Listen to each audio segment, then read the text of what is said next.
గొర్రెల కాపర్లు, గొర్రెలు కాసుకునేవారు.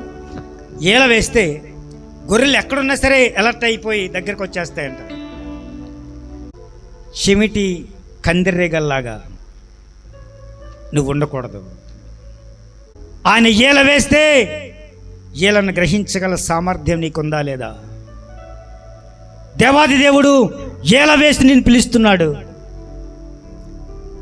కందిరేగలు ఇంకా జోరేగలు ఆయన ఏల వేసి ఆయన తట్టు పిలుచుకుంటాడట. హల్లెలూయా, హల్లెలూయా.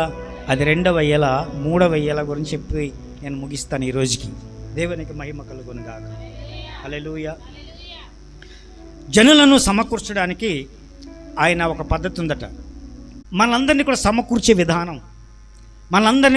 సమకూర్చే విధానం వేరుగా ఉంటుందట. ఒకసారి చదువుదామా? జకర్యా గ్రంథము 10వ అధ్యాయము 8వ వచనం. నేను వారిని విమోచించి ఉన్నాను గనుక వారిని ఏలవేసి వారిని పిలిచి సమకూర్చెదను.